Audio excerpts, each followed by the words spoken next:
the depot in Oakland. That area. I can't remember the name of it. And if you come this way just a little bit, you can see our brand new tender for the number 3. Now, this guy's been rebuilt from the frame up. We'll see the old one in a bit. It was so bad when it was over. Here's an oil storage. Now this is a roundhouse. Bigger roundhouses on the bigger railroads went almost the full circle. But the advantage to this is that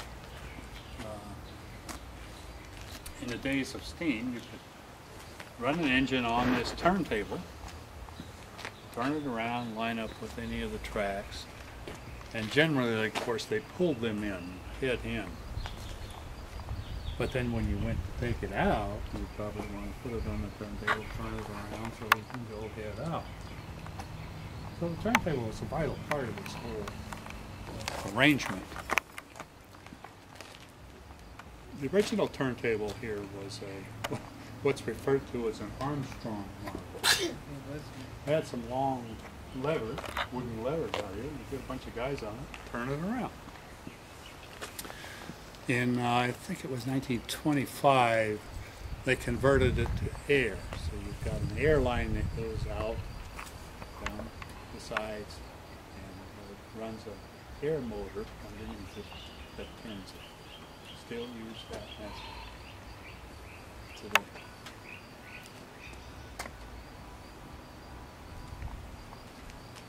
As I mentioned, the original roundhouse was in this area. It was like 3 stalls, which burned down. So this all the corrugated metal part was all built in 1910.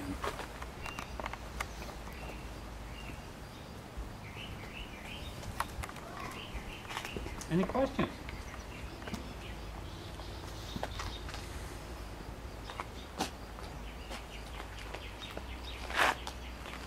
So this one you guys still turn by hand, right? No, this is air power. You got the air power? Yeah. The one up at Carson City, isn't that still by hand, right? Yeah. Well, like the cable car. Oh, yeah. Cable car, yeah. By hand, yeah. Okay.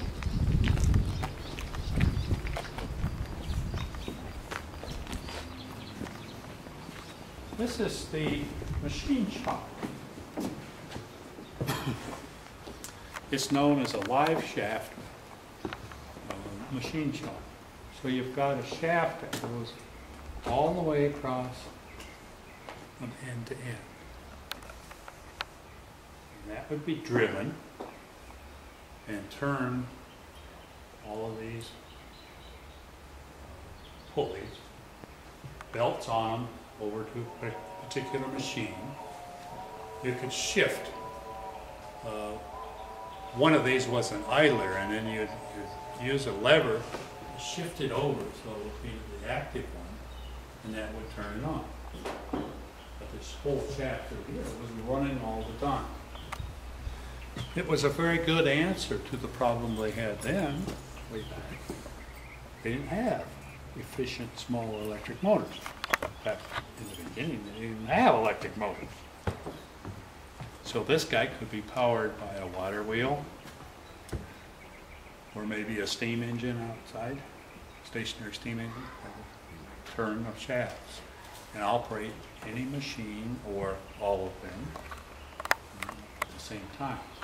Right now, you can see the belt slanting down over there. It's going to a GE electric motor, about 1920 vintage.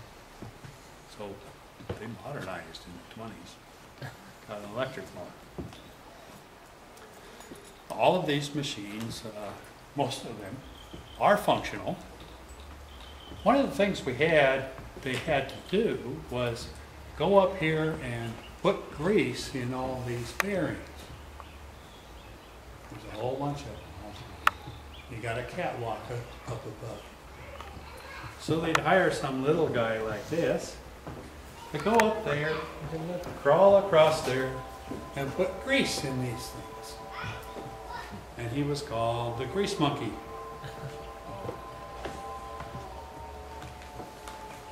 I have various machines in here. This one is a boring mill, can bore out the hole, for instance, in the wheel. We have a press over here.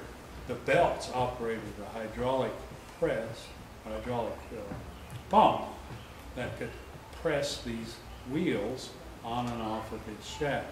And that's how you got the wheels out. One of the big things on a railroad was maintenance of wheels. And it still is. We've got a car up in the Trident building right now that they had to replace some wheels on. This one over here allowed them to set the whole shaft and wheel assembly in there and turn the wheels right in place there.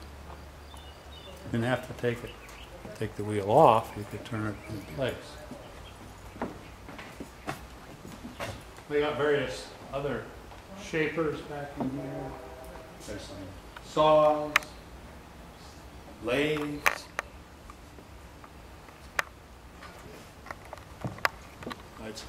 It's fun. Opening day and some other special days, they have this running in here, and it's neat to see all that stuff happening.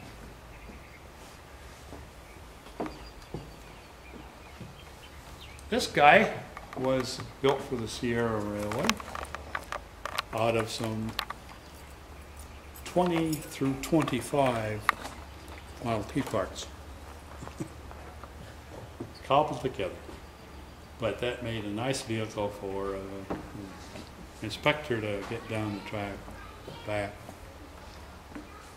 I always figure that if I were the railroad owner, I'd be down here firing this thing up and taking a little tour. Could haul a little bit of stuff in the back. But it was a way to get back and forth for at least the officials. Other guys had to use a device like this. Right here that's got 3 wheels. And you operate it by using the handle and the foot and go down the track. Yep.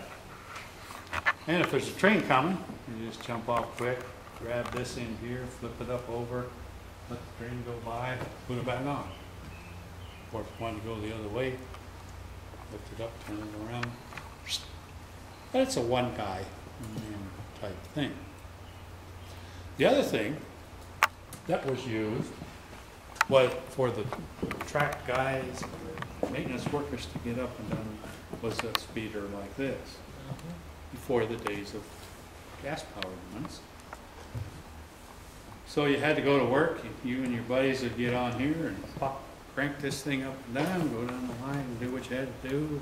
Then you're all tired up from a day's work, you got to get back on the thing and pump your way back. Is there like a lever or something to switch it over to turn when you come back? No, it's how you get it started. Okay.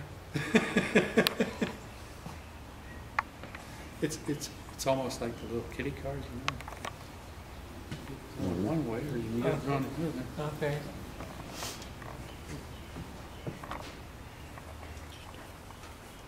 Now, what was the guy called that had to go up there and crawl along there and grease all those? Probably wasn't paying attention. The walking engine. It was a grease monkey. There you go.